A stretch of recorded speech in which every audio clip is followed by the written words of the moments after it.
देहरादून लेकर चलते हैं, जहां पर सीएम पुष्कर सिंह धामी प्रेस वार्ता कर रहे हैं।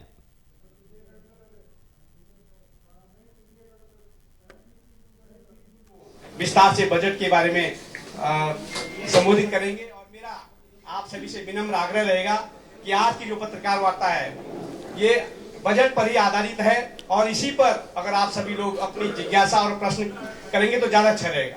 धन्यवाद।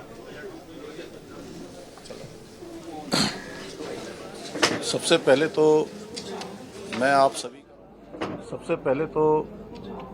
आप सभी का आवाज आ रही क्या? समझ नहीं आ रही?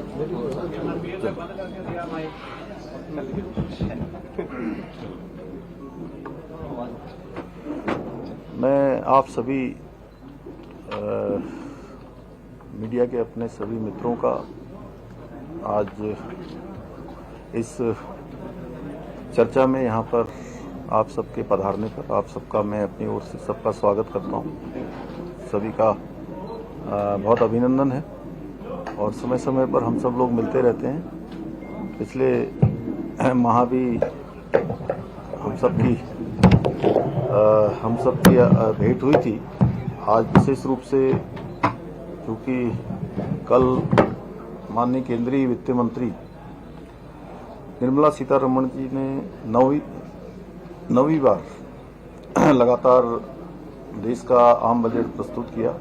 मैं सबसे पहले तो उनको बहुत बधाई देता हूं, शुभकामनाएं देता हूं और आदरणीय प्रधानमंत्री श्री नरेंद्र मोदी जी के नेतृत्व में जो कल वित्त मंत्री जी के द्वारा बजट प्रस्तुत किया गया है वो बजट प्रधानमंत्री जी के दूरदर्शी नेतृत्व और 2026-27 का ये बजट भारत की आत्मनिर्भरता, आत्मविश्वास और विकसित भारत के संकल्प को पूरा करने वाला बजट है। और मैं कहूं कि ये सभी की आकांक्षाओं के, भारतवर्ष के सभी नागरिकों की आकांक्षाओं की पूर्ति का बजट है। सबके उत्थान का, उनके उन्नयन का, आगे बढ़ाने का और हर वर्ग को किसी न किसी रूप में आगे लाने का और विकसित भारत बनाने का संकल्प पूरा करने का बजट है। और ये बजट भारत के भविष्य को 3 मजबूत स्तंभों में स्थापित करता है कि भारत आर्थिक रूप से मजबूत बने। भारत दुनिया की जहां चौथी अर्थव्यवस्था अभी बन चुका है, आने वाले समय में भारत दुनिया की 3 प्रमुख आर्थिक महाशक्ति के रूप में स्थापित हो, सामाजिक रूप से संतुलन स्थापित हो, हर वर्ग के विकास का प्रावधान हो और साथ में जो आज विश्व ग्लोबल वार्मिंग जैसी अनेक समस्याओं से जूझ रहा है। हम सब जानते हैं कि लगातार जो ग्लोबल वार्मिंग हो रही है उसके कारण से मौसम में भी कई प्रकार का परिवर्तन देखने को हम सबको मिलता है। जिस समय वर्षा काल के समय में कई बार वर्षा नहीं होती है और होती है तो अत्यधिक हो जाती है। जैसे इस वर्ष हमने देखा कि हमारे यहाँ जो बर्फ पड़ने का समय था उस समय हिमपात नहीं हुआ,